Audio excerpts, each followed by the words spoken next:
Čia Sigita, Laura ir tinklalaidė suaugusioms moterims Nebepanelė. Šiandien mes kalbiname vieną kitą apie projektą, amžių ir gyvenimą. Ar pastebėjai pokytį savo gyvenime po 40? Nežinau, kada aš pradėjau pastebėti pokyčius savo gyvenime. Aš tai manau, kad aš tos pokyčius stebėjau visą gyvenimą. Jis visą laiką keitėsi.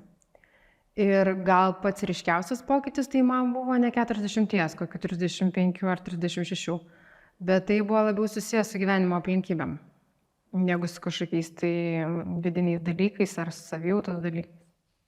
Ar buvo jausmas, kad tu pereini kažkokį kitą gyvenimo etapą? Jo, aš tikrai perėjau kitą gyvenimo etapą, nes mečiau darboholintis. Maždaug 35 metų aktyviai aš tikrai laikau save darboholikė. Turėjau įmonę, vadovavau žmonių kolektyvui. Ir iš tikrųjų 35-36 aš pradėjau jausti, kad man to kapitalinio remonto reikės. Turiu galvoje sveikatos dalykus. Tai aplinkybės pasisuko taip, kad man reikėjo susimažinti tą kontorą, jinai mažėjo, kol aš likau joje viena. Ir tai buvo tikrai labai radikaliai pasikeitusios gyvenimo aplinkybės. Tada aš sau leidau dirbti už visus žmonės, kurie dirbo prieš tai ir nepervargti taip, kaip aš pervargdavau galbūt būdama su kolektyvu.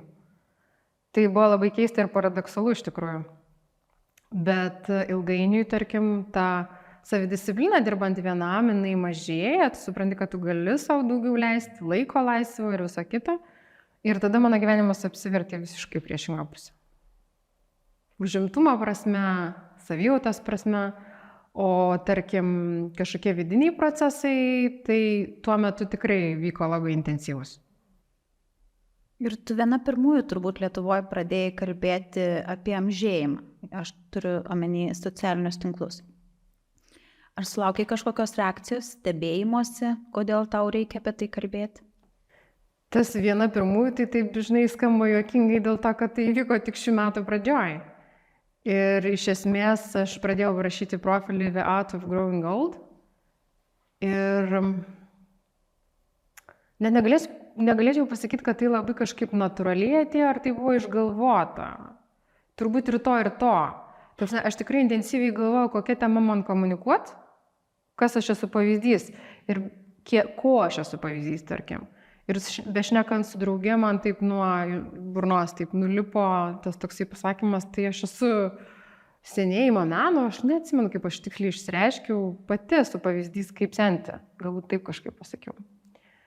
Tai galbūt aš tą temą iš tikrųjų gana intensyviai galvoju, o kaip aš norėčiau, kokią aš renkuosi poziciją tų neišvengiamų proceso atžvilgių. Ir pradėjau apie tai šnekėti, o tada ta reakcija, ką aš žinau, kokia jinai buvo. Šiaip buvo tokios reakcijos, kad faina, kad darai, čia tokia tema niekas nekalba, bet aš iš tikrųjų jas perdėm nesureikšminau. O ką tu galvoji apie dabar populiarias anti-aging procedūras ir įvairius, procedūras? Aš manau, kad jos yra skirtos konkrečiai auditorijai, kuri jomis naudosis. Aš asmeniškai niekada per daug neskyriau dėmesio išvaizdai. Ir man niekada neatrodė svarbu kažką labai ten išsaugoti, išlaikyti. Man gal tie dalykai buvo natūralūs ir turbūt aš labiau norėjau dirbti su savo santykiu su tais dalykais, negu su pačiais tais faktais, kad kažkokios ten raukšlės atsiranda, plaukai žyla ar dar kažkas. Tai aš tikiu, kad yra žmonių, kuriem to reikia, kuriem tai yra labai svarbu ir jie to naudosis, o aš asmeniškai tai nejaučiu tokio poreikio.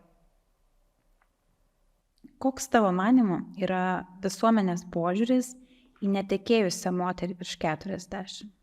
Ar yra dar stereotipų sklandančių apie senmerges? Šiaip tai turėčiau sakyti, kad aš neturiu žalio supratimo, koks yra visuomenės požiūris, nes man susidaro įspūdis, kad žmonės, kai šneka apie visuomenę, jie tiesiog tarsi kažkoks tai yra jų vidinis balsas, kuriam jie oponuoja, bet man jokia visuomenė tikrai nėra išsakiusi savo požiūrio ir aš neturiu žalio supratimo, koks jis iš tikrųjų yra. Aš galėčiau sakyti, kad aš įsivaizduoju, kokie yra stereotipai, bet aš nežinau, ar tai yra visuomenės požiūris. Kokie yra stereotipai tavo manymu?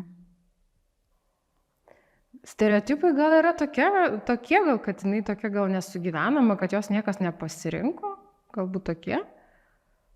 Kad jai, kad čia kažkaip nepasisekė, ar kad vyras yra kažkaip labai būtinas, bet aš vėlgi negalvoju, kad tie stereotipai kyla lygioje vietoje. Tai turi neabejotinai racijos, tai manau, kad jie turi teisę būti. Tiesiog kiek tau jie svarbus yra, ir kiek tau jie groja, ir kiek įtakoja tavo kažkokius tai dalykus, jeigu kažkas išteka dėl to, kad bijo to stereotipo, tai nežinau, ar verta taip daryti. O šiaip tai man asmeniškai gyvenime niekas nėra pasakęs tokios pastabos. Kaip yra gyventi be vaikų? Papasakok. Tiesiog gyveni savo. Neturi vaikų, gyveni savo. Man sunku galbūt įsivaizduoti, koks yra gyvenimas su vaikais. Ir tarkim, mano turbūt įsivaizdavimas buvo, kad iš tikrųjų tada tu gyveni jiems absoliučiai. Tai tada sakyčiau, kad jo, toks ir skirtumas. Arba gyveni tik tai savo praktiškai, nebent turi kažkokią labai tokią visuomeninę misiją rimtesnę. Natūralu, kad tu kažką darai, nebūdamas egoistas, darai kažką ir kitiems žmonėms, bet iš esmės labiausiai vadovaujasi to, ko man reikia. Ir ta laisvė, saviraiška man turbūt buvo svarbu. O ar tai, kad tu neturi vaikų, yra tavo sąmoningas sprendimas? Ar aplinkybių padiktuota situacija? Čia geras klausimas. Iš tikrųjų, aš apie jį esu ne kartą svarsčiusi ir man atrodo, kad tai yra kompleksiška. Turbūt viena vertus ir sąmoningumas tam tikras, ir kažkokios tai aplinkybės gyvenimo, ar ne? Ir kai kartais prašys tas klausimas, ar ten gailiesi ar nesigaili. Viena vertus aš negaliu sakyti, kad mano fabrikėlis jau užsidarė, aš dar gal galiu suspėti paskutinį traukinį, bet iš tikrųjų aš tikrai nesigailiu, kad aš jų iki šiol neturėjau. Ar aš gailėsiuos kažkada, jeigu aš nuspręsiu jų neturėti, ar savų, ar ne savų vaikų, tarkim, tai man sunku pasakyti. Bet kalbant apie vaikų klausimą plačiau, tai kartais gal kažkam atrodo, kad jo yra arba tu nenori, arba tu negali.